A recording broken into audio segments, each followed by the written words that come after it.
I was on an airplane, and we're about to take off, and the flight attendant comes on, and he says, "Folks, we have a special announcement. Our pilot, Captain Davis, this is his last flight."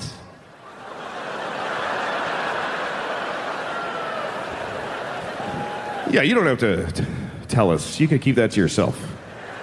I'm not excited. Guess what? You're on the bleeding edge of his competence. He can barely do this anymore. His hands are shaking like crazy. We're going to make him stop after this one more time with you.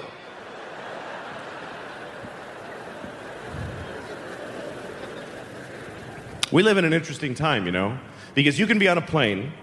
You're one person on an airplane out of 200 passengers or whatever, and you're sitting on the flight, and you're 30,000 feet in the air in the middle of the flight.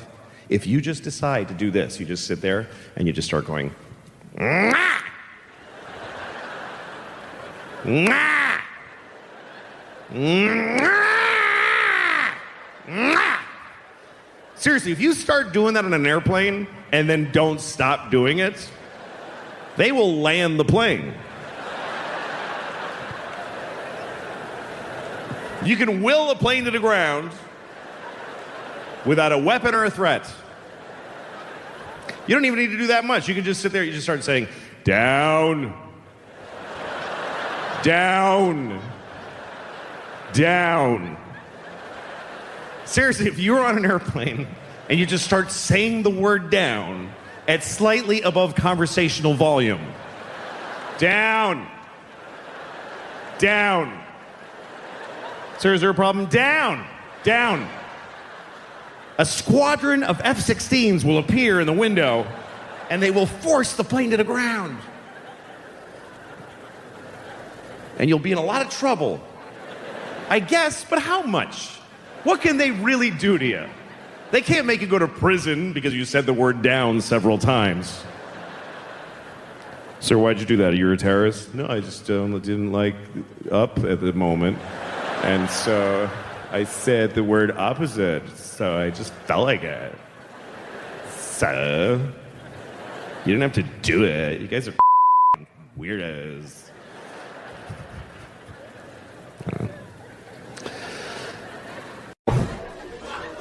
My daughter is really something else, man. She runs the house. She runs the whole house.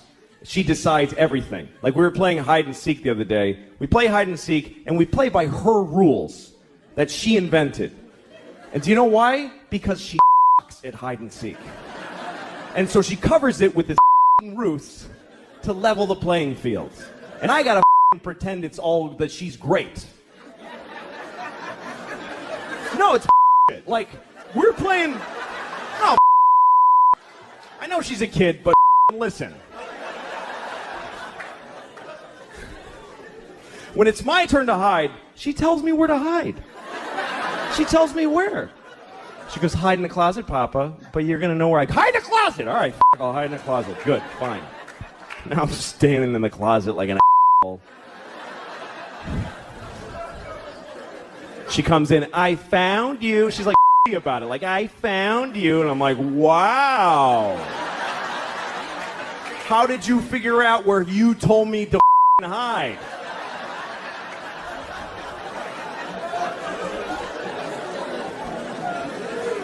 And then when she hides, this is her hiding. She goes over to a wall and does this. She goes,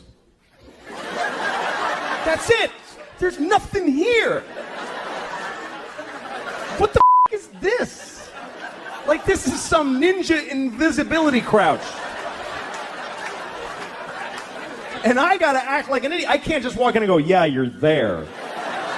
Because she'll cry in her pants, right? So I gotta walk around like an asshole. "Where is she? I have no idea. Where could she be?" I'm making eye contact. I don't see her.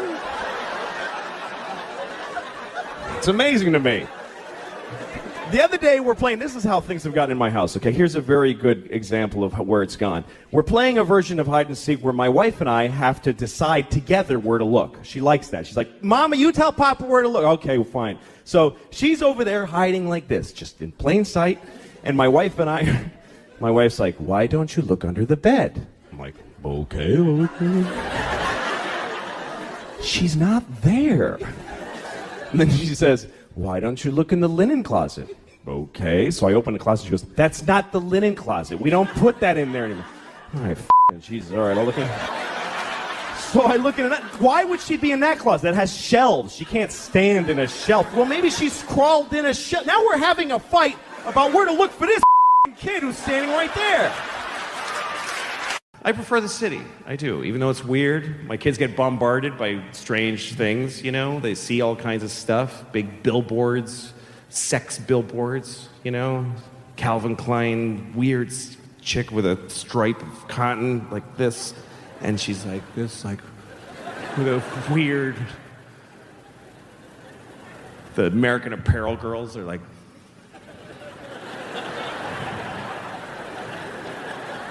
I have garbage in my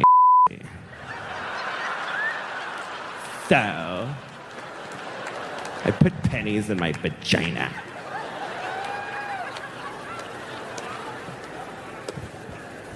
I was on the subway one time, and I'm standing on the subway. I wasn't holding anything. I just like to stand like this. This would be a weird kind of aggressive stance to take in New York. It's not quite threatening. But if you just walked around the city like this, people are like, okay, just go ahead, man. Anyway, I was on the subway, and I heard this sound from back here, from behind me. I heard this. I heard... And I was like, it's a crazy person. You hear that sometimes. And then I hear it again. I'm like, all right, I want to look. I want to see the crazy person. I mean, what's the point of living in this city if you can't take a look at the crazy guy?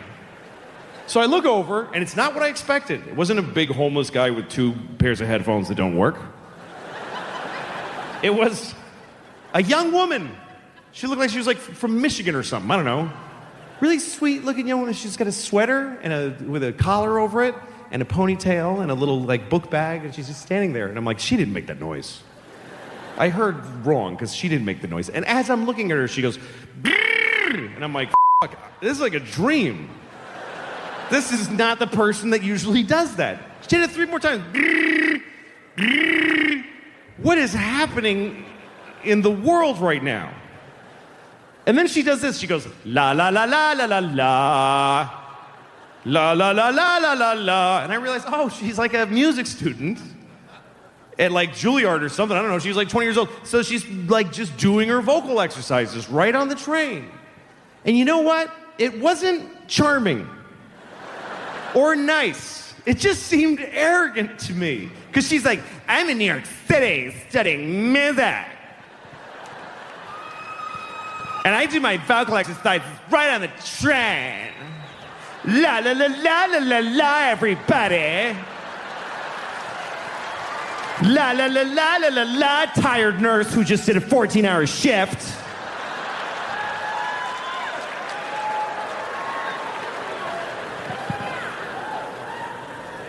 And I was like, well, is it okay if I shave my balls on the subway? Is that okay?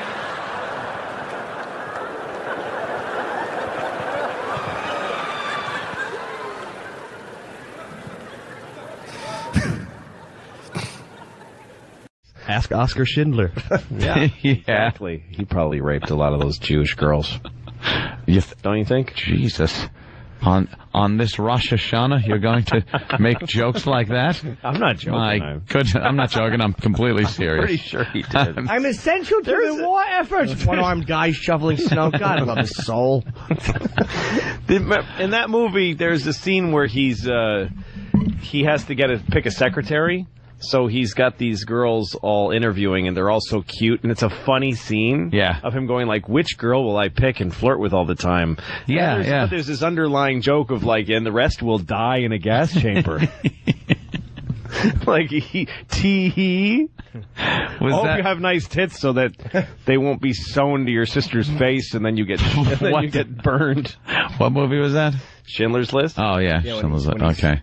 Picking a secretary, and then he wound up going with what's that cunt face's name who blew us off? Ben something. Ben Kingsley. Ben Kingsley. Oh, Ben Kingsley. Wonderful actor though. Fair is Great. fair. Thanks. No. Thanks for nuts. As a person, he's a cunt face bag of but as an actor, he is. Yeah, but every part he plays, it's just like, if Gandhi did this, or if, if Gandhi worked for Oscar Schindler, or if Gandhi was a mobster from England. Gandhi's a businessman. It's like if Gandhi was an actor. Because he's more Gandhi than he is who he is. Yeah, that's just it. It's his persona now. Yeah. Gandhi played chess. Yeah, Bobby exactly. Fischer. Oh, nice. Yeah, Nice. Remember that one? That was a good one. Searching for Bobby Fischer. Why would I watch that? It's a great movie. You play chess. I don't. What? But Larry Fishburne, Joe Montana. I don't care who's in it. It's a chess movie. It's not. It's about How human exciting could spirit. that be? It's very. Scene No. where Ben Kingsley's telling the kid to try to find a move on a chessboard. Yeah. And then the kid can't find it, so he swipes away all the pieces.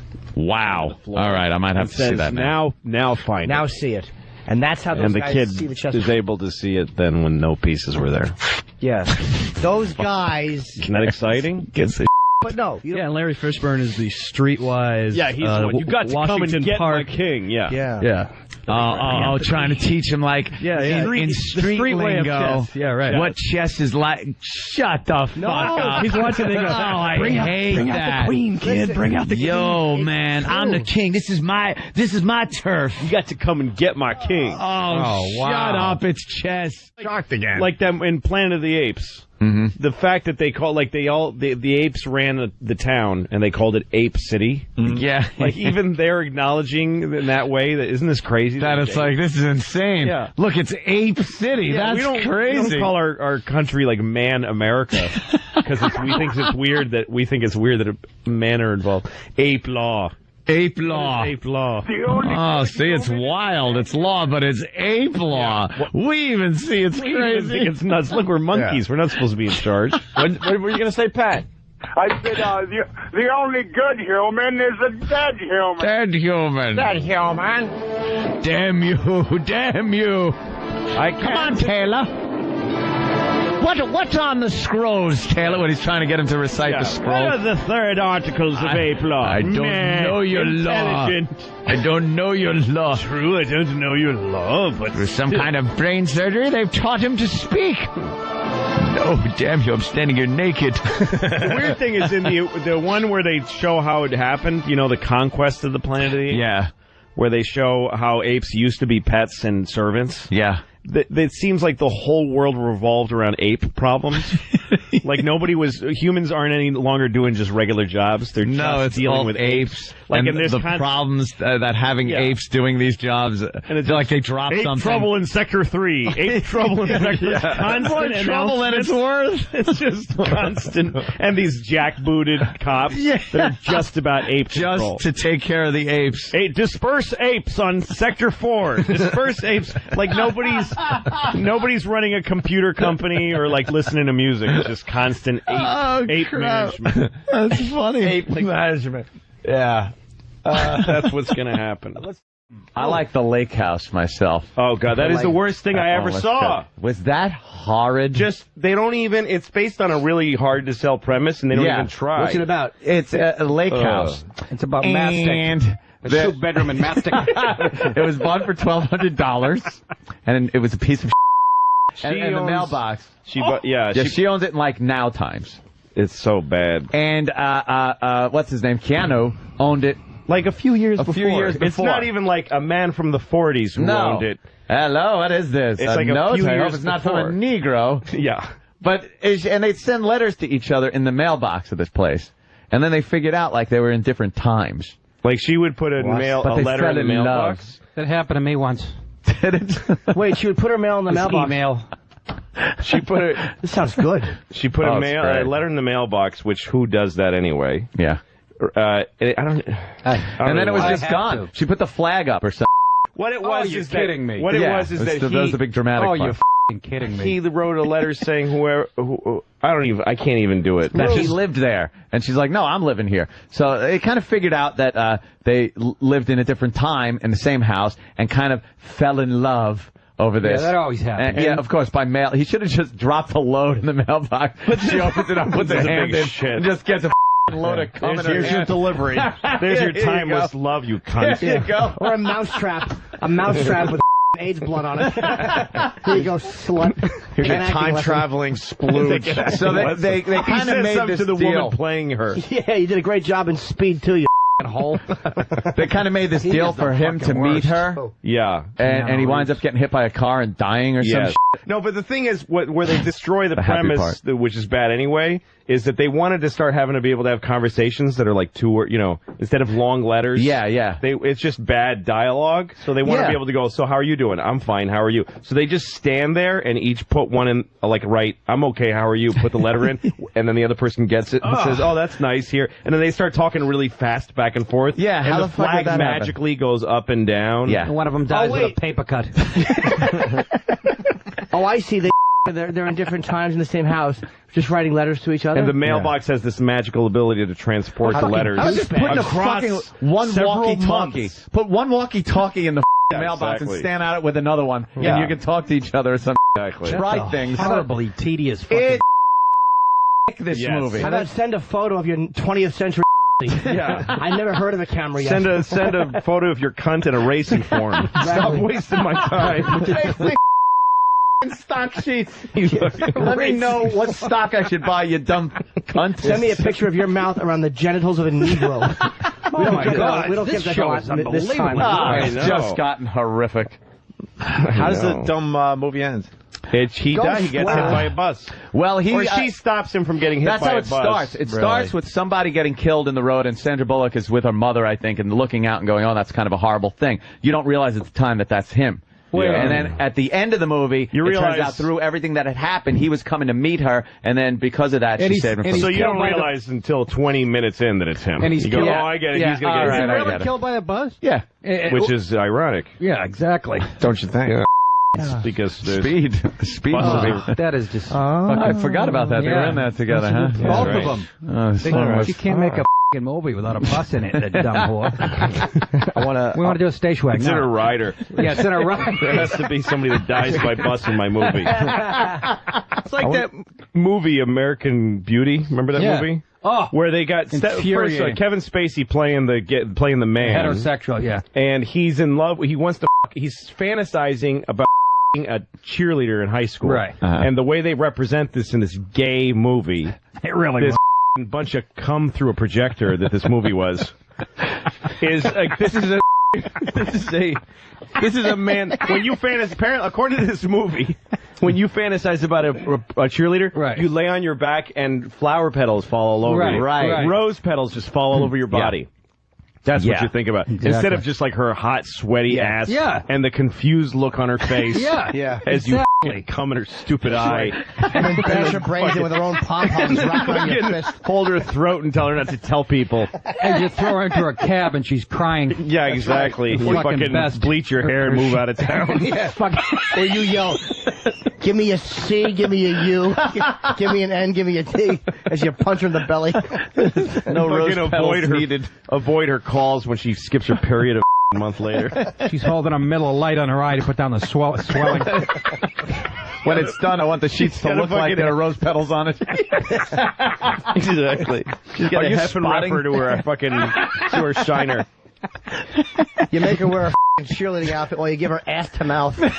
Exactly. God. No, it's Kevin Spacey with this sweet look on his face and there's flower petals. Yeah. And also like cluck music, jazzy music, music with a... Yeah, that's how you fantasize. With those wooden blocks. And then the Marine at the end of the movie, the Marine, of course, the ex-Marine is really... Yeah, he's the one who's really gay. Yeah. None of us are gay. It's actually the one hetero guy. He's the gay one. Yeah. No one else is gay. Yeah. Kevin Spacey's not gay. No. He's straight as an arrow. He lifts weights, listens to Zeppelin, drives a Firebird, and thinks about rose petals. Yeah, the rose petals really. And then when he actually sees her tits, he almost vomits. Yeah, and puts a blanket around her. Yeah. Where the is the man? There's no man there. No, absolutely not. She should have been in a finally sees the 18-year-old tits and goes, oh, "What have I been doing all this time? I forgot I like men and their anuses. I forgot I like to suck cock. I don't like vaginas. They're disgusting." Here's the Eddie Murphy trailer that is driving a lot of people nuts around here. I have not heard it, but I'm sure it's fun. Oh, it's horrible. Well, we've pointed out over the last year or two that Eddie Murphy makes the same movie where it's Eddie Murphy as... And it's usually like a new movie starring Eddie Murphy. And Eddie Murphy. And Eddie Murphy. Eddie Murphy. It's like he's got to play 18 characters in movies now. Yeah. I'd love to see a drama like that, you know? Like, you know, Robert Duvall and Robert Duvall. In the cancer story. He plays the rapist and the victim. He's the rapist and the victim and the old man who's dying of cancer. Well, he's all three of them with prosthetics, but it's not funny. Well, and he wears a fat suit, but for a dramatic reason, like a drama fat suit. Well, just when you thought Eddie Murphy couldn't get worse with this whole, you know, and Eddie Murphy thing, listen to this. On July 11th, it's Eddie Murphy in Eddie Murphy. Eddie Murphy. In Eddie Murphy. See, now he's inside himself. Eddie Murphy is now... Eddie Murphy. I can't even say it. I'm laughing. This is outrageous. Listen, you're not going to believe this one, folks. Here's how this happened. Here's how this happened. A couple of comedy movie writers were on the Paramount lot working on some Eddie Murphy stink bag vehicle. Mm-hmm. And they were just like us talking about how, does this guy have any move besides Eddie Murphy and then somebody went, Eddie Murphy in Eddie Murphy. Like, that's how dumb it is. Yeah. And then somebody went, oh Jesus, that's it. We're going to make money. Yeah. And they backed in the actual idea for the movie they started with the tag. That's how movies are made now. They started with what's going to be on the poster. Eddie Murphy in Eddie Murphy. And then said, all right, we'll have him as a giant robot thing. And then he'll be controlling him from inside his head. Yeah. How do we get to Eddie Murphy in Eddie Murphy? Yeah. We could make it a gay sex movie. Doesn't matter what it is. And they went into some executive's office and said, here's the next movie. Eddie Murphy in Eddie Murphy. And the guy went, just figure out a way to get to that makes any sense, and we'll give you money and you'll make it. That's exactly how that crap I swear to you, that's how that happened. And then they figured out this stupid, and just as long as he goes, ah, and I do want to talk like this with my mouth wide. And then, of course, when he talks like this, just get him to do those things. And his little laugh. And then we make the poster and take another big dump on it. Sorry, jeez. You know, I drove with a suspended license, so I got arrested. And the judge was like, you know, your record is reprehensible. You show no remorse. You do nothing but repeat your offenses, and I'm going to go the limit with this. Then the next guy is like, this guy threw a rock through a window, literally, and set a fire, and then passed out in the street. And he goes, are you in a program, young man? He goes, yes, sir, I am. I went, okay, good for you. Good luck. I wish you all the luck in the world. All the world. All of the luck in the world. In the world. I want everyone else to have bad luck so that you can have good luck, you stupid drunk from Mansfield, Massachusetts. Joe had a little run-in years ago. Years ago, Joe wasn't able to get a license, registration, insurance, anything. He was like in that realm of your life when you go through that. That's me right now. So at the time, especially, the Reggies were a lot different on the windshield. It was just the sticker. So he drew one. He looked at one, got some colored construction paper, and drew the lines with a ruler. It used to just be like a grid with some holes that they punched in it on the date, almost like your inspection sticker still looks here in New York. And he drew it up, taped it to the windshield, and unless you were right on top of it, it looked perfect. Wow. Couldn't even tell. So his car breaks down on the parkway, and he's underneath the car, and a cop comes up and starts talking. So Joe's like, let me get my stuff out of the car. So he goes to go into the car, and the cop's kind of still looking at his tire, I think, had bent or something like that. So Joe just scrapes the crap right off the windshield. So the cop couldn't see it. And he goes, where's your registration? Everything. He goes, oh, no, I don't have one. And he wrote him up for everything. Joe goes to court and just says, I wasn't driving. Because my car was broken down on the side of the parkway. Right. And it didn't matter how it got there or anything. Because you could say I was trailering it, I was towing it. Yep. It was anything. So he got away without anything. That's amazing. And there he was driving with this forged government document. And I got arrested once at the Holland Tunnel because this is how bad I was. My license was revoked. not suspended, but revoked. That's bad. And I had crazy amounts of warrants, open warrants. And the car I was driving had the plates from a different car. Oh, that's never good. The cops don't like that. No, and the plates were bad anyway. So, I mean, in other words, the car that they came from had expired. The plates were expired and from another car. Wait, for anyone that doubted Louis was Mexican. And I was coming through the Holland Tunnel, and I had no money. That's where it all started. That I pulled. I came up to. I was one of those things where I pulled up to the toll booth and said, "Hi, I have no money. What do you do? How do we do this?" And the guy said, "Just give me your license and I'll fill out a thing." And I go, "It's not on me." And he goes, "Give me your registration." I go, "I don't have that either." He says, "Give me your name and your social security number." You just said how smart this guy is, Jimmy. Yeah, exactly. This isn't a smart thing. No. You're right. And then he made me pull over, and I went to jail. First, he put me in a jail cell that's under the Holland Tunnel toll booths. There's a jail cell. There is? Yeah, he took me down some stairs. Hey, you got to see something most people don't get to see. Right. Yeah. Unless you're a scofflaw, not criminal. Exactly. And I slept the night. I actually spent the night. I just slept in a little jail cell down there. And then they transferred me to Weehawken County Jail, and that was the worst thing that ever happened to me in my life. Was that one under a photo mat? Where's that jail? Weehawken is a really bad jail. Is it really? Yeah. Why? I would not have thought that at all. It's terrible. People are throwing food out the windows all the time because of the food. I mean, I almost puked just taking a bite out of a sandwich there. Was it violent there, frightening? Yeah, it was really scary. It was really bad. Weehawken, who would have guessed? Yeah, it's really bad.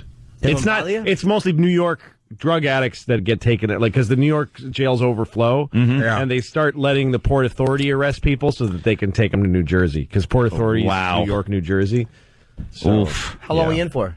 Like a day and a half. I was in, for a morning, afternoon, night, and the whole next day. It was horrible. That's a long time. Well, and when I got there, I was in a holding cell, and one of the guys in the holding cell said to me, "Don't let them take you out of this cell, because you'll never be heard from again. If you get moved to a permanent cell, they'll never find you. They lose people because it's a bad bureaucracy." And everybody in the cell agreed, don't leave this cell. And a cop would come once in a while and say, "We got to move you," and I'd go, "No." He said, "Just say no." I'm like, "How do you just say no to?" And I go, "No, I'm not moving." And he goes, "Come on, we're moving you to permanent cell." And I go, "I'm not leaving here." And he goes, all right. That kept happening. I just kept refusing to leave. How do you refuse? Just say no. Wow, I didn't know that was an option. Yeah. No, let me out. It's really I bad. don't belong here. No, and the worst part was that there was a toilet just in the middle of the floor of the whole place, like in the middle of the room. Yeah, you would just have to sit there. Had to sit there and There's no close. There's no privacy. I bet I got dumped even though I didn't No, say it didn't. I think you stopped it. So wait, did you get moved to a permanent cell? You'd be there for a week, maybe. Basically, and I mean, I was because I made bail before I even arrived, because I called. I used the phone in the Holland Tunnel cell, and I made bail right away, but it took 2 days for the bail to find me. Oh, It's amazing. Man. Yeah, it's bad. How much was prison bail? System is bad. Oh, I mean, I had to pay. Yeah, it was like nothing. No, it was a lot. It was Really? like $600 or something. I mean, for me, that was a lot then. Now I would. You're like, I'll pay $6 million to get out of here. I don't have that kind of money. Figure we could take care of it right here in Brainerd. Give him that one. Exactly. Right here in Brainerd. I just want to be in full compliance. Yeah. Oh, thank you, Iraq. Yes. Yes, because that helps Fargo song. They want more stuff. Kind of trickles down and puts a kind of pressure on people making It trickles down to Pootie Tang. Yeah, to Pootie the Destruction. Was that a tough sell? Chris Rock no, it wasn't. And actually, I probably wish it was more of a tough sell. But yeah, it was supposed to be just a weird, quirky movie made for a small amount of money. But then people got excited that it might be a franchisable character, so they put a lot more expectation. Yeah, I think that's the dangerous thing. This is a franchise before it's even. Yeah. Well, because of the TV. I mean, when we were shooting the movie was a great time. But then they started coming and visiting and saying how great they thought it was, and that was really scary. So later down the line, when we were editing, they had a lot of high number expectations of it that it never could have achieved. But their process of trying to get it there was very painful to the film and me. But overall, it was a good thing to happen. Because none of the pain you experience and stuff like that sticks with you, really, if you're smart about it. It just goes away. And all that's left is that I got to make a movie. Right. And even the worst parts of it were just fascinating. To be on the inside of a movie and Under Siege, it was fascinating because I never thought I'd get that opportunity. Sure. You know, I was in this big office and I used to drive by the Paramount lot thinking, I wonder if I could ever get in that gate. And here I'm in John Goldwyn's office, you know, Samuel Goldwyn's grandson, going, this movie is horrible and unreleasable, screaming at me. And I should have been thinking, oh, this is the death of my career. But I was just thinking, wow, gee whiz, this is Hollywood. Yeah. This guy is, you know, powerful and he hates me. And, you know, wow. And They literally got mad, like visibly. Yeah, he got really angry. His voice was shaking. Seems like a pretty cool character every time I've been in there. Well, you never made a movie he hated that deeply. But the thing was that Did you like it? I didn't like what eventually came out. I liked what I showed him. What you showed him, right. And then they And one thing, you know, that I never felt too bad about it, because he was very passionate about the hate, and he ran down, like, details. It's like, oh, and then why would a man who shuns every woman and makes a beautiful woman drink milk from a saucer on the floor fall for such an ugly, disgusting pig of a floozy? And he was really angry that Pootie fell for the woman that he did. And I thought, wow, you really paid attention. You really got into it. You know, he wasn't going like, what do we waste our money on? He didn't, like, make calls during the movie. He watched and he said, no, that's wrong. And so I was very proud of that. And Pootie Tang would never do that. No, yeah. I mean, it hurt. It was painful. Than you knew Pootie.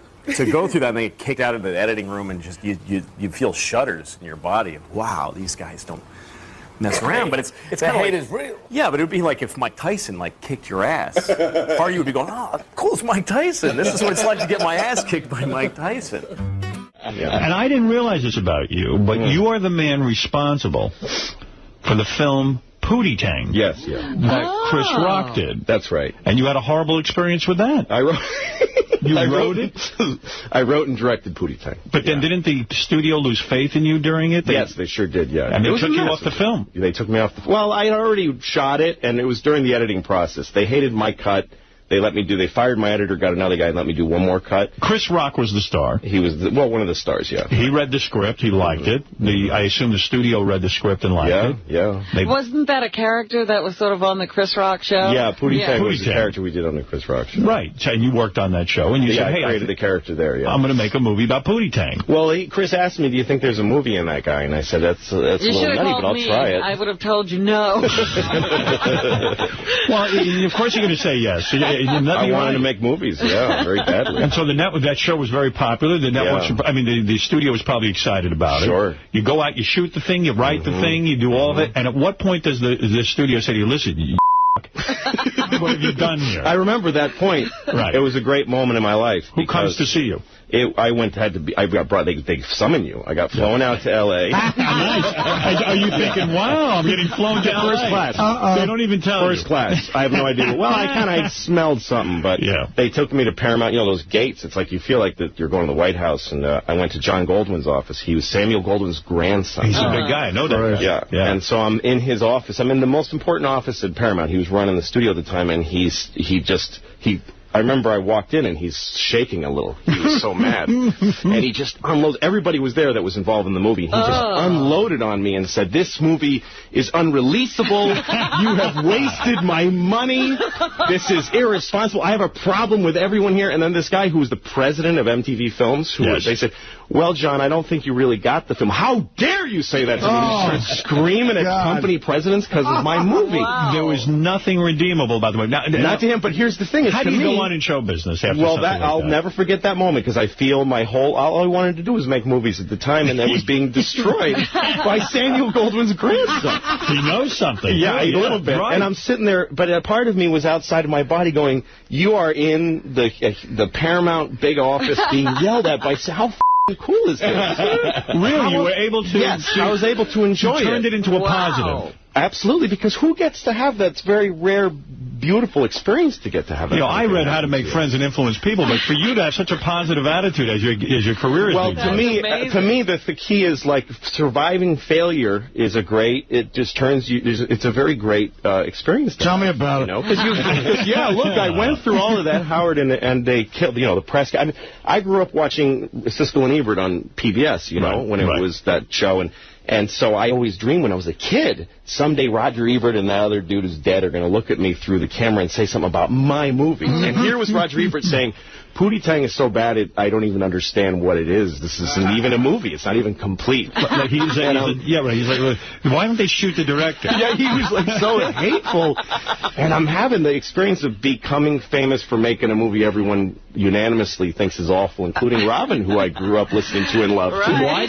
Why did the studio, do you think, release Pootie Tang? Why didn't they just put it on the shelf?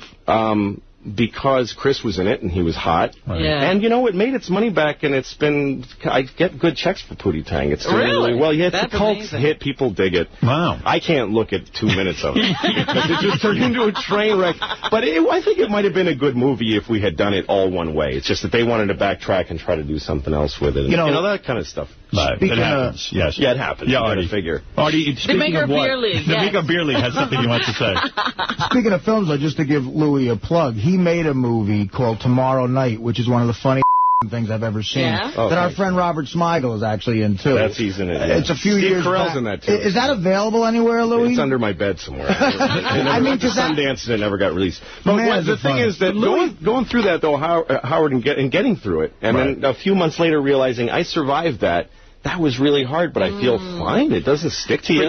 But I'm so much smarter, and I think that my show now totally is succeeding because Pootie Tang failed. I swear to God, it wouldn't have happened without the other. I agree with you. I think you have to go through a certain amount of tragedy, but, you've had your share. But I wanted to ask, as a result of that, does Chris Rock, do people, move away from you for a while? A lot of people did. Chris never did. Chris and I are very good friends. Oh, good. Okay. And we've wrote a movie together since then. We've done a lot of things Chris has never said, No, I think we had one phone call where we were like Clinton and Gore after the election. Whose fault is this?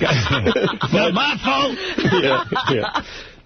But no, but there are people that moved away from me, and they're all reading about me in the trades. I have my own show now. That's right. After a while, the lesson here is your attitude.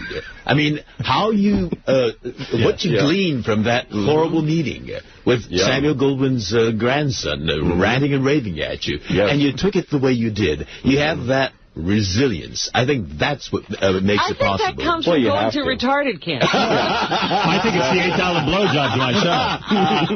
Osama bin Laden. It's actually very shy. Well, you learn what beatings life can give you, and then you go, well, I'm not afraid. And I thought when I did this show, I might get the shit kicked out of me again, but I've had the shit kicked out of me. Louis' parents. So I'll give it a shot.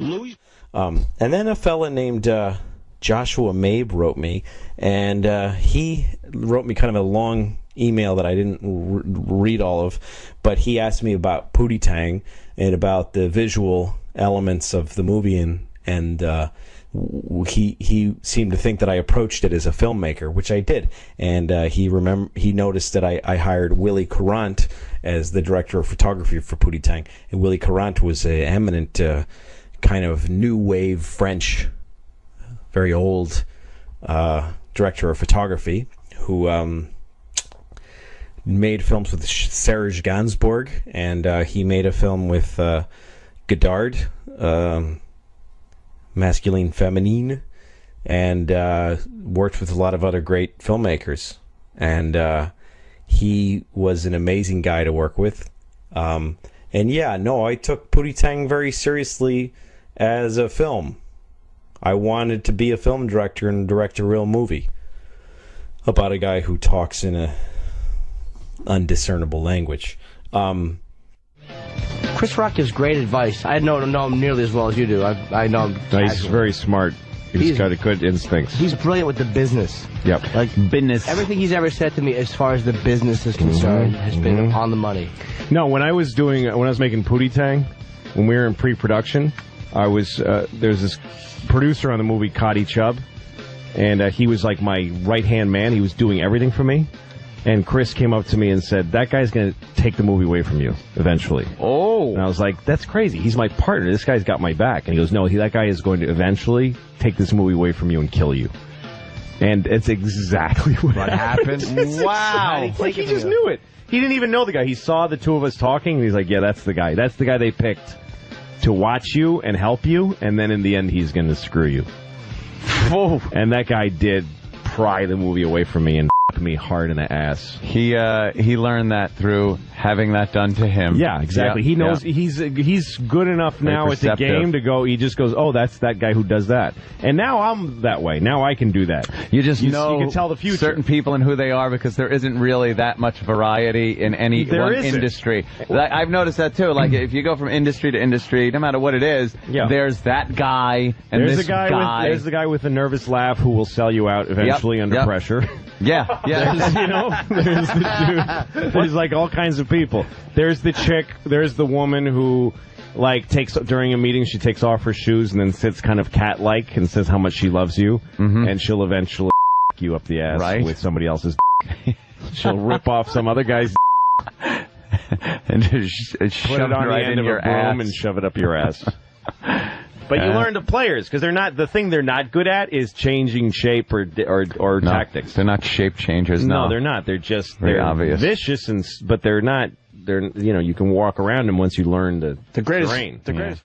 I wish It's I not could. the I white wish I guys. could find the tape from when I did Pootie Tang. There's a part in the movie where he makes a hit record, but it's silence. There's no sound to it. So there's a montage of all these people reacting to it, and it was in the script. It just said a young Asian boy is listening to the nothing, and his father runs in the room and says, "Turn that noise down." You know, like any father would. Yeah. And I just wrote Asian just because that's what I saw. I didn't want, but every auditioner, every single one. The audition goes the same as, "Oh, tone that down, you're driving me crazy." Oh, and then really? you hear me or the person auditioning going, "It's not supposed to be a stereotype Asian." And then the actor goes, "Oh, I'm sorry," and then he just does it as the good American that he is. Because none of them were.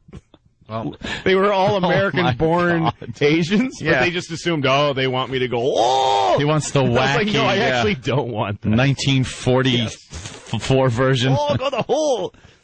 Blame him. I thought of doing that when I was doing Pootie Tang, and they fired me off the movie. I thought seriously about taking a beta tape to Canal Street. It was white. And just dropping it. Why did you get fired from? You were directing it, right? Yeah, I wrote it and directed it. And they fired you during the movie? No, I was during the editing. I got to shoot the whole movie, but During editing? Yeah, well, that's when What all the did you fighting do? happens. The editing is when things get bad. Yeah. That's when nobody likes the movie and they fight over how to fix it. You have your idea of what you want. Did you just shoot eggs out of your nose? Yeah, it's all over my hand. Who fired you? The studio? I didn't officially get fired. I just they do it in a really up way. They flew me out to L.A. because they moved the editing to L.A. and they flew me out there. And then I show up to give notes, and they go, "What are you doing here?" Like I go to the studio where they're editing. They go, "What are you doing here?" I'm here to give, to edit. And they're like, "No, go to your hotel." They put me up in a really nice hotel and flew me out first class. They said, "Just go to your hotel and we'll send you the reels as we cut them." And I'm like, "Well, then I give you notes over the phone." "No, because we have to lock the reels now. So So I'm like, "You just mean I'm going to be the first one to watch the movie?" You're out of the whole loop as far as. And I was like, "You can't." And he goes, "F you, we flew you out here. We give you a first class ticket." Like it was really a really creepy way to go about it. Were they editing stuff and you were just like, "Why the did you?" Oh, I hate it. Cut it like that. I hate it. Yeah. I mean, it's a bad movie. It's a bad movie. Is. I mean, I made a bad movie. I honestly don't know. The thing is, like, having somebody edit your shit like that after you film it and have a vision of what you wanted and then just have pieces cut out of it. Well, and also like, they added I thought that was dumb kind of narration. Like, the movie was meant to be kind of awkward and strange. That's the way that I make stuff. And so they took everything that was sort of strange and they explained it with narration. Oh, that's always dumb good. Yeah, that's narration. Great. That's good. How did Chris feel? Dumb it down. Did Chris kind of think that you had made a mistake, or was he like? Yeah, he was just trying to get the movie out, so he stayed with it and kept them involved in it and stuff. But that was the end of my. You can't. That's the way it goes. You sign a thing that says you sign it there. You work at their pleasure. Right. You can't complain. Wow. I mean, nobody can be surprised. You work for a movie studio. It's not your own house. They didn't come to your house. Never will. And then there was the whole I guess we should talk quickly about the Pootie Tang debacle because I mean I think a lot of people that love you look at that movie as this cult movie. Yeah. And I remember when you were going through that you had a very specific vision for that movie, and it was the first time you had studio backing, and then you had to go through that process where the studio gutted you took your power away, and then stole your movie. That's right. It's terrible. And like I just remember that there was this when you had your first cut. Yeah. And you were ready to go, and they screened it. And who was the big executive? She was famous that sat there. Well, Sherry Lansing was running Paramount at the time. And they sat down with that movie that you were ready, that you were done with. Yeah. And you were there. And what happened? Well, I went out to L.A. for a screening. Really, John Goldwyn was the main guy that we dealt with there. He was Samuel Goldwyn's grandson, this guy. So you, of course, attached a great legacy, knowing you, that's sort of like you're part of movie history. Big deal. Yeah. That was a big deal to me. And I still, to me, it's like, you remind me more of John Milius, actually, than Francis Ford Coppola. Yeah, probably with, But I loved that experience, even in its at worst time. I was very unhappy. It was very stressful. And there were times where it's one of those things where your back gets put against the wall, and then it feels like somebody's pushing on your chest, but you don't have anywhere to go. Do you know what I mean? Yeah. Things got worse and worse, and I started to wonder what my capacity was. As a filmmaker. As a human being. I wasn't sure what my capacity was to take the stress I was taking on. So you made this and cut. The fear that I was living right, with. But your vision as a filmmaker is fairly specific, and that was a fairly specific I take. made that movie exactly the way I wanted to. It was and in cutting it, I found out, first of all, that I had made a flawed movie. Like, it wasn't good. Yeah. I didn't make a beautiful movie that Paramount destroyed. I made a flawed movie that didn't really hang together as a feature. I would, with the wisdom I have now, I would have, if I were them, just let it be released the way I made it. Yeah. And just see what happens. It wasn't a big risk. It was a $3 million movie. Yeah. And Chris Rock was in it. Yeah. It made its money back the first weekend. It was fine. Yeah. I would have just let it go because they wasted an enormous amount of money. They recut for almost a year. And they just poured money into it trying to make it better, and it never was going to be any better. It just got worse. But did you get that feeling during that time? Because I remember the time where there's a story about about Ken Kesey and One Flew Over the Cuckoo's Nest, which was a stage play. He agreed to letting them make the stage play from his book, but he did not sign off on the movie. Right. And there's that story where they figured out a legal loophole, and they based the movie on the stage play. And an interviewer asked Kesey, "Did you go see the movie?" And he said, "Look, if a couple of Hell's Angels came to your door and knocked on your door and said, 'We're raping your daughter, you want to come out and watch?' Yeah. Would you go?" No, it's a good way to put it. But I didn't think of that movie as my kid. Also, I signed on to it. When we first started talking about doing Pootie Tang, they were going to do it with Paramount Classics, which was like their little indie arm. And they were going to make it for $2 million. And I was so excited. And then they said they wanted to make it for $3 million and do it with Paramount proper and give it to John Goldwyn and make it as a real, even though it wasn't a lot of money, as a studio movie. And I said I didn't want to do it because I thought that process would destroy it. I didn't think I could work under that. Yeah. Not on Pootie Tang. Right. It's a crazy idea. But then the interesting thing about knowing how politics in show business work, which I think this was the big lesson for you, is that they then took the movie and they hired people you knew and had worked with on the Chris Rock show, which you also wrote. That's right, and also movies on my little short movies. I had a lot of people on it. Rick Shapiro was in Pootie Tang. Well, but I mean, these just guys in I'd done this goofy stuff with. Right, but in the sense that they were going to take your movie and then rewrite it and recut it. Oh, you mean when they went to redo it? Yeah. They hired Ollie Leroy, who was a writer. He was one of my friends, one of the writers I worked with on Chris Rock. Yes. Now, did that destroy relationships for you, or at some point did you just we're not accept? Friends now. I hated what he did to the movie, but I don't know. His job was different than what my job was, so I look at it very differently now. But at the time, I was pissed off at him. So getting for back taking to the job and for hurting the movie. Yeah.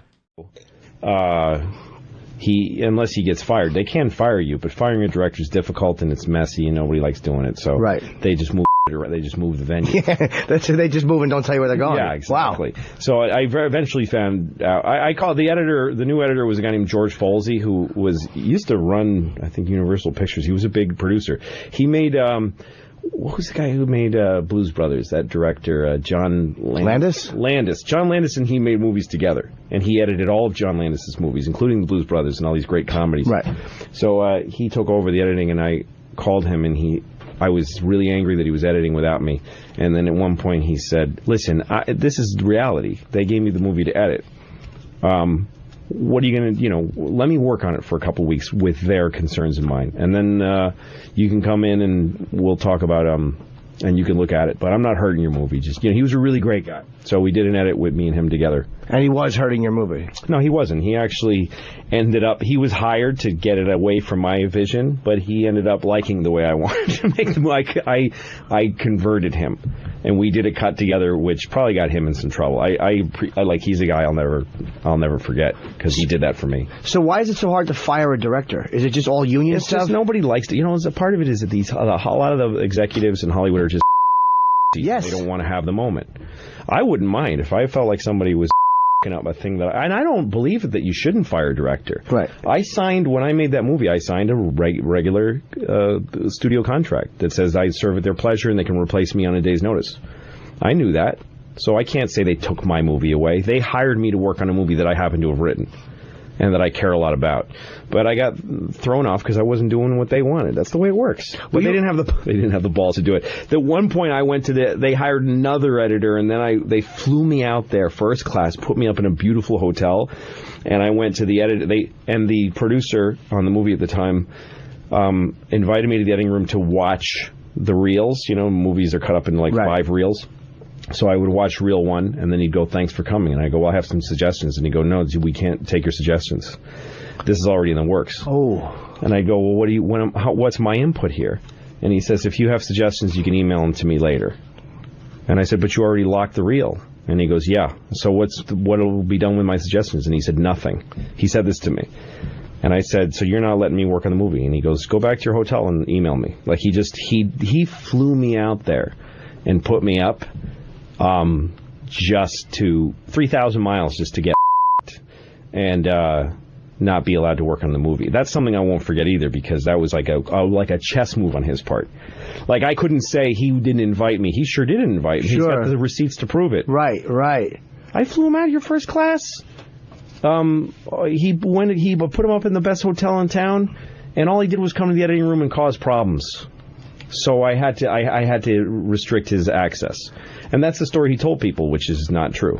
And he basically just said, "Go back. We're here talking, but go back and email me." Yeah, go. But you can't sit in the editing room and make suggestions because we're too late in the process. We're locking the reels now. What does that mean, locking the reels? It means that it's picture locked, which means you can't change any frames. That you've started to print the film. So he said, "Go back to your hotel room and write me emails." And I said, "What'll be done with them?" "Nothing, because the reels are already locked." It was just so insulting. And when he did that, I had the reaction that he programmed, that he expected, which was, "I got to get out of it. This is too personally painful." I mean, I had been working on this. I directed this movie. It was such a emotional thing for me. It was a year that I'd been working on it.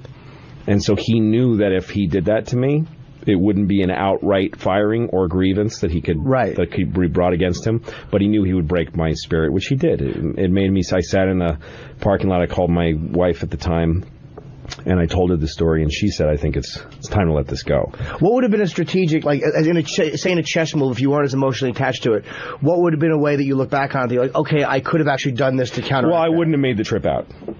I would have said, "I'm not going out there till I want the editing room back here," or something. You can't fight those guys. They own the movie. Sure. So, I mean, I had a meeting with a big director at the time who told me some things that you can do. One thing he said is, when they take the movie away from you, it's inevitable. It happens to almost every movie, that the director loses control during the editing. But the thing you can count on is that the studios don't have any better ideas than you do. And they don't really want to edit. They don't enjoy the work. It's your idea. You have the creativity, and you like it. They don't like it, and they don't know how to do it. So they'll, just to be protective and, territorial, they'll take it away from you. Let them take it. Don't fight it. It's like if a dog is biting you, they tell you, don't pull your hand away, because you'll actually tear your hand on the teeth. What you do is you push your hand further into the dog's mouth. I've never heard that before. Yeah, because then you're not tugging on the teeth that are in your skin causes tears instead of just a puncture. But if you push your hand into the dog's mouth, it'll actually have to open its mouth wider. So you push your hand in, like punching the dog in the face while it's, The ball's on the first guy to discover that. To have the low heart rate enough to do that. But you have to do that in those moments of stress. You have to go, I'm not going to tug and jerk back. I'm going to either push in towards the trouble, or I'm going to just keep calm and let it bite me and just take it. And that's the best way. They say, we want the film, and you go, okay, here's the reels, here's my notes. Go ahead, because what's going to happen is they're going to give it to some young executive for 2 weeks. He's going to do an edit, and he's going to get all excited and show it to the big guys, and they're going to go, what the f*** did you do? This movie's worse now. Yeah. Give it back to the director, and then that executive will actually come to you, please help me. Please, he foresaw that, and there was a version of that happened. They did reshoots on Pootie Tang, and they asked me to direct the reshoots. Oh, wow. Because they didn't know another way to go. I had made something that was pretty unique, and nobody knew how to handle it. So, is it embarrassing at all? Like, because again, as comics, we kind of get used to, like you said, used to bombing. We get used to. Yeah. But is it embarrassing when, like, the whole cast sees a certain thing, and you're they've taken it from you? Do you feel like, ugh, like I don't want to face those people, or do you? Yeah, feel there's a lot of humiliation in it. I mean, when I did Pootie Tang, by the time it was finished, I was disgusted with the whole thing, and I was also a pariah. Like, I was not hireable as a director. It ruined my filmmaking career. A good example of that is I haven't been hired as a director since then. I directed one movie. That's not a good record. It's better to do two. Do you know what I mean? Right. Year 2000, I made Pootie Tang. It's 2011. I've never directed again. But that's how much it hurt me. But at the time when it was coming out, I remember it was so humiliating. It was so hard. The pressure was so much because something was out there that I didn't like. I got an email on my website back when we had like community boards on our websites. Somebody wrote me and said, should I go see Pootie Tang? It was coming out in a few days. And I wrote back and I said, I don't know, I haven't seen it. Because in truth, I hadn't seen it cut. So that was my response, I haven't seen it. Somebody at Paramount who was trolling my website saw this, and they got scared by that they had overbreached. They had taken too much advantage. So they got worried, I think, of the DGA, the Directors Guild. So they wrote me and said, please come watch the movie. And they gave me another first-class ticket to come out and gave me a screening room at Paramount to watch the movie. And I flew out there and went to a screening room, and nobody, like, it was weird. Nobody was around. It's like they cleared the streets, the hallways at Paramount, so nobody would have to talk to me. And I sat, because John Goldwyn, who ran Paramount, hated me. He hated the movie. He hated me. He was royally angry at the movie. But anyway, so I sat in the theater and I watched it, and it made me sick. You just hated what you saw. Hated it. Hated what they did with it. And knew it was coming out that day. That was opening day. And I remember David Gale, who ran MTV Films, I think he still does. Yeah. They were partly involved. He's the only guy. He in front, like, just walked over and shook my hand and said, I'm glad to see you. He was the only guy who pretended to be my friend in the past who kept pretending to be my friend, or was. I really liked that guy. And he brought me a review from Elvis Mitchell, who was writing for the New York Times at the time. He found one review from him, and he loved the movie. Oh, wow. So I got to experience for 5 minutes, before I saw the film, before I saw it, his review, and I was really happy for 5 minutes about it. Then I watched it, and I was like, this is shit. And then all the reviews started coming out. Hateful, piles and piles of hateful reviews. And then,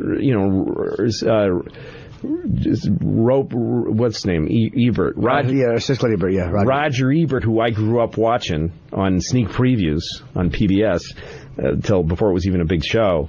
Said this movie's not even bad. It's not complete. It's not a movie. Like, he didn't even give it the respect to pan it. He said, I can't review this movie. It's not a film. And he was right. He actually said something really smart, which was, he said, it looks like people took pieces of a movie someone else made and manufactured this strange product out of it. And that's exactly what they had done. They took my movie that I made and they put it together. But anyway, so it was hard to have a movie out that was getting panned with my name on it. I had the option to take my name off of it, but I didn't, because I felt it was my responsibility that it was bad. It's part of your job as a director. The point is, I've been the center of attention, of negative attention, a couple of times. I've had my worst nightmare come true, and I survived it. It didn't hurt me as badly as I thought it would.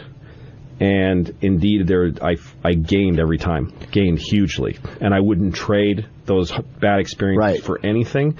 So what that tells me is, when I start trying something, the bad version of it, I could take it.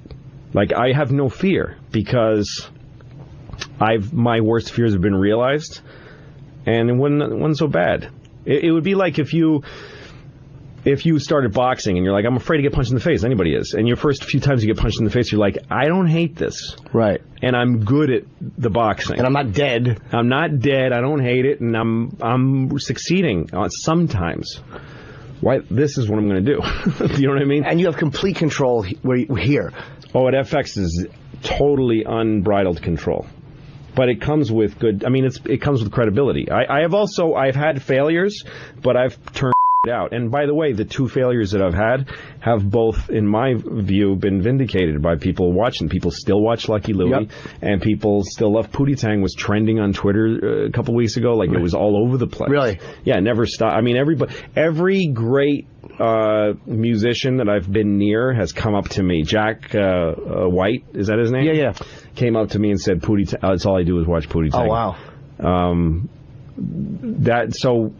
I have credibility. That's how I got this thing. Is they know they're not going to. And also, failing ain't that bad. That's what I mostly learned. When I did Pootie Tang was the highest profile project I'd ever done. That was a movie, right? It was a movie, and it got killed really hard. The critics destroyed it, and it was humiliating. It was the worst, and I was told by my agent, you'll never work in movies. Like, agents never say bad news. My agent said, I can never get you any more work. And I was like, fuck, wow. That's tough. That's intense. So I went on the road doing clubs, and after a month of feeling kind of bad about what happened, I didn't care anymore. I guess I could ask you, you're just not afraid of realizing, okay, this was a terrible mistake, and I f***ed up everything. Yeah, I don't mind that. I don't mind that. That's because the early things I did went badly. And you're not afraid of financial insecurity or any of that stuff? No, I mean, I did this movie, Pootie Tang. It was the first sort of the whole thing I did on my own, you know, and it was despicably hated. So I know what that feels like. And it was also the studio took it from me. I was a total loss. It was every kind of bad. And I went through it all. And there was days where I was like, I don't know if I can survive this. Like, this is more than I can take. And then after 2 weeks after it was over, I was like, I'm fine. And I remember I was in San Francisco doing the punchline just as regular. The Pootie Tang had come out. I'd spent 2 years making it, poured my heart into it, got taken off it, had it changed into something I hated, had that released, hated by every possible critic. And then I took 2 weeks to just take time off. And then I went to do the punchline. And I'm on a treadmill at a gym near the punchline, and I feel really good. I feel like, hey, I'm okay. And there's an Entertainment Weekly on the treadmill, and I'm reading it, and it says Loser of the Week, Louis CK. Oh, shit. Wow. you should because of Pootie Tang. And I just started laughing really hard. I was like, how hilarious is that? And what a great life to be reading that I'm the loser of the week. It's just such a fun thing. So much better than any other job. I used to fix cars for a living. This is so much more fun than that. Yeah. And then I realized I can do anything because I did the worst version. So I'm not being able to do something great. Kind of everyone has some of that in them because a lot of that is luck. But when you're really what makes you capable is being able to survive. Right. Something going to Going back to Pootie Tang for 1 second. Yeah. You ever think of doing it the way you wanted it made originally now that you No, I don't think it was a good idea for the movie. And also, the cut I had, my edit of it, like some people have asked me, don't we want to see we want to see the director's cut? It's worse than what they made. Gotcha. No, it just didn't work. It was a bad movie. Okay. It's a bad movie. Can't escape it. But it's like some bombing on funny stage. moments in it. It's like bombing on stage where you bomb horribly. You're like, well, nothing's going to hurt that bad. That's the pinnacle of feeling so. That's right. So I've done that. I can do other. So I don't know. Being able to go into that kind of realm enables you to do some up things. Really needing something to succeed kind of narrows your right. You know what I mean? I can't do that. It might go badly. Yeah, but think about if it doesn't. Of course. How cool that'll be. Something that should have bombed and it kills. Yeah. That's a nice. That's rare. That's a nice treat. Yeah. And then I don't know if this was while you were writing for Conan, but Pootie Tang, which I know in a sense was a very frustrating experience, this film that you did in 2001, was that also, though, the thing that put in your mind the importance, which you've carried to this day, of just retaining creative control of things? Yeah, that it's not really worth it. If you're just trying to say, I make movies, that's a horrible way to make a living if you're not enjoying it. Because what happened with that? Well, I just got pummeled with Pootie Tang. And I mean, I started by making a very strange little movie that didn't quite work. So the fault started with me because I didn't really execute the film very well. And then once it was time to try to fix it, they don't leave it in the control of the, at the time, 29-year-old, comedy writer, right. A first-time director. They take it away, and then it gets knocked around to studio executives and producers and people who, deal with you in a very contemptuous way. I was treated very poorly, but I deserved it in a large degree. So that's the way that goes. And there's no other way. That's how movies go. It's a hardball. It's a tough racket. So if you can't take that, then don't do it. It's the way that goes. And also I learned as I went through the system with Pootie Tang that the people who were putting that kind of pressure on me and the people who were punishing me had worse pressure on them. And they were dealing with even less friendly people because there's money on one end and there's art on the other. And the closer you get to the money, the harder it gets. And you think the person, when you're a young filmmaker, you're like, this producer's being a dick. But you don't know what that producer deals with. Right. And the person they're dealing with is horrible. Right. So I learned that. I learned to have empathy for my executive partners. Right. And to learn that they were there to, in the end, they want to make movies too. Everybody that's out here is just trying to make movies. There's a million better ways to make a living than to make entertainment. So everyone you encounter loves doing it on some level. Do you think that... I was in Florida recently. I don't like Florida at all. That's a state full of people. That's what I think. I hate Florida. I hate it. I hate the whole thing. I hold the entire... It doesn't look like a people say that. It looks like a coming out. If you look at it, it's like America's ass, and it's a that's just that you're trying to... And there's a little... Cuba's like a little... that came first. That's what I think of Florida. Every time there's a hurricane, I'm like, yeah, get them all, Melissa. No, I don't mean any of that. It's just fun. I was in a sushi restaurant in Florida, and it was empty. You ever go in a restaurant, and it's open, but you're literally the only person in there. You walk in, the staff is like sitting at the tables, and you walk in, you're like, are you open? They're like, yeah. And so you go, oh, good. And they're like, oh, we got to fire up the whole restaurant for this one guy now? So I ordered a lot of sushi because I felt bad for wasting their time, and I didn't eat most of it because I don't like sushi. And so the waitress comes over. She's Japanese, and she says, "You know Finnish?" Which is what she said. I'm not. It's just what she said. I'm not gonna change what she said. I'm not gonna lie to you and say that she said you're not gonna finish that because it doesn't happen to be what she said. And I have to do the accent, because it's weird if I tell you that she said, you know Finnish? So I'm stuck. She said, you know Finnish? Do you know Finnish? It's exactly what she said.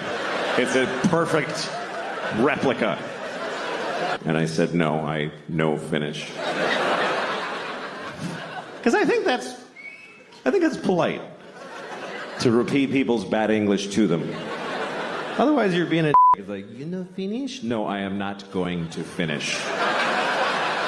You left out a lot of words. I took the liberty of restoring them.